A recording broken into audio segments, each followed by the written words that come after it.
paz do Senhor Jesus, eu sou o pastor Márcio Brito, segundo vice-presidente da Convenção Unida Internacional. E estamos aqui no canal da Igreja Unida no Ar para falar sobre um tema muito importante e um tema que traz bastante dúvida a respeito de dons espirituais. Se você tem alguma dúvida ou quer ficar esclarecido sobre este dom, eu peço que você continue no nosso canal.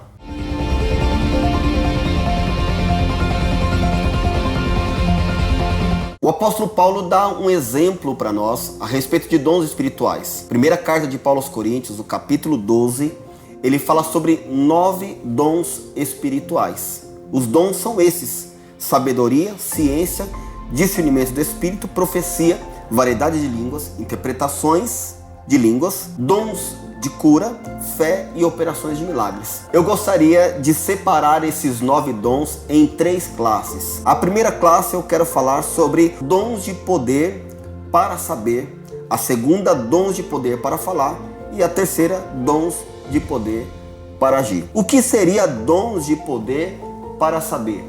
O apóstolo Paulo ele fala sobre dons da sabedoria, dons de conhecimento e discernimento do espírito. Como que a gente pode, de forma rápida, entender a diferença desses 3 dons? O dom de sabedoria nada mais é um direcionamento de Deus a respeito de uma situação difícil que eu não sei como resolver. Por exemplo, quando os apóstolos estavam diante do Sinédrio para resolver tal situação que era a pregação do Evangelho, e Deus dá uma direção com palavra de sabedoria a Gamaliel, e Gamaliel diz que Teudas havia se levantado, mas não tinha permanecido, e 400 homens levantou com ele, mas não permaneceu.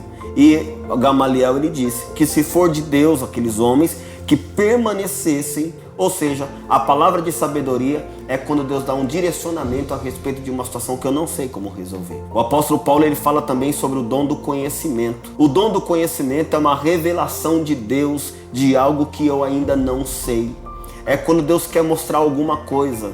É quando Deus quer trazer à tona algo que ainda está escondido. A Bíblia fala no livro de 1 Reis que um homem chamado Aias, o profeta Aias, recebeu uma palavra de Deus, e era uma palavra de conhecimento, uma revelação de algo que ele não sabia, que a mulher do rei Jeroboão iria até ele disfarçada a respeito de um determinado assunto, que era o seu filho que estava doente. Veja que a palavra de conhecimento é quando eu não sei algo e Deus traz uma revelação. A Bíblia também fala, nessa primeira classe, que é a classe do saber, desses 3 dons, a Bíblia fala sobre o discernimento do Espírito. Existem pelo menos 3 situações que eu preciso de discernimento do Espírito.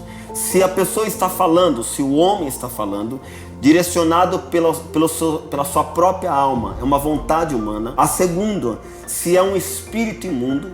Ou o terceiro, se é o próprio Espírito Santo de Deus. Geralmente o homem ele diz: Deus está mandando falar, ou Deus está dizendo. E muitas vezes a igreja não sabe distinguir se é de Deus ou se não é de Deus.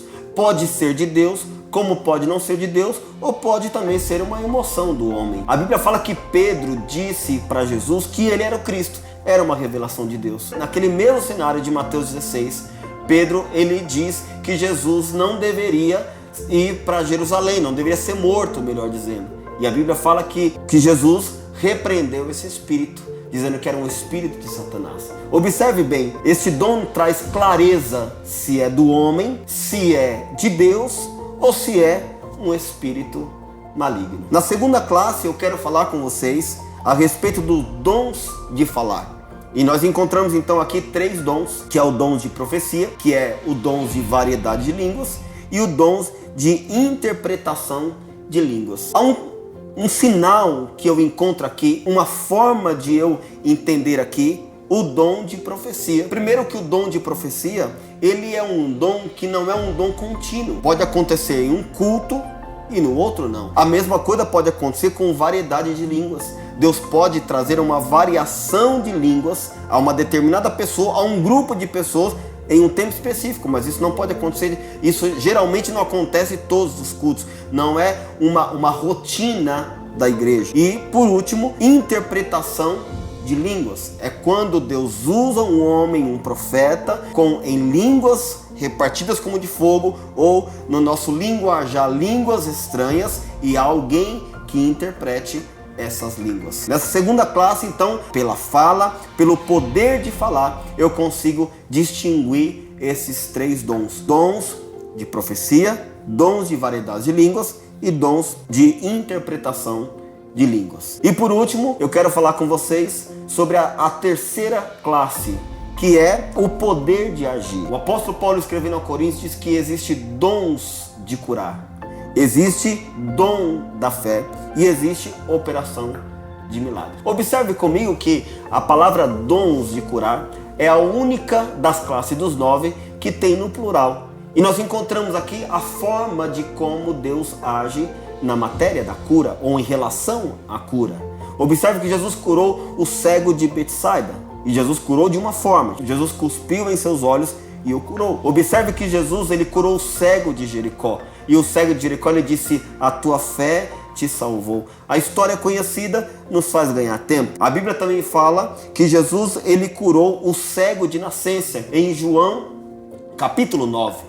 E quando Jesus curou esse cego, Jesus disse, os discípulos perguntaram a Jesus se essa enfermidade era alguém que tinha pecado, seu pai ou sua mãe. E Jesus disse: não, esta cura é para que o nome de Deus seja glorificado. Esse dom de curar, ele pode acontecer de diversas formas. Numa ministração de uma palavra, em uma oração, em uma visita. Deus pode curar alguém, porque aí existe a forma de como Deus cura, não é uma forma específica, não existe um método, não existe uma regra. Para Deus curar, Deus pode curar como Ele quiser. Um outro dom que Paulo diz é a respeito do dom da fé. O que é o dom da fé? O dom da fé é quando eu destravo o tempo. O dom da fé é quando eu destravo a lógica. O dom da fé é quando eu destravo o espaço. É quando as coisas acontecem de uma forma que não é natural. Por exemplo, Elias, ele disse que segundo a sua palavra não iria mais chover. Ele tinha fé em Deus. Ele sabia quem Deus era. E a Bíblia fala que além deste ato que ele diz, ele ainda tem fé que Deus iria cumprir. Então esse é quando eu destravo, é quando eu faço alguma coisa fora da normalidade. E por último, para a gente finalizar, a Bíblia fala sobre a operação de maravilhas. Na operação de maravilhas eu encontro quem? Eu encontro Moisés abrindo o mar. Na operação de maravilhas eu encontro Jesus fazendo Pedro andar por cima das águas. Na operação de maravilhas eu encontro Jesus trazendo Lázaro à vida. Veja que a operação de maravilhas não está relacionada a uma cura específica, mas pode também acontecer a uma situação específica. Se você gostou desta explicação neste canal, estaremos falando sobre mais 2 temas importantes, que é dons assistenciais e dons ministeriais. Que Deus abençoe você, fique na paz do Senhor Jesus.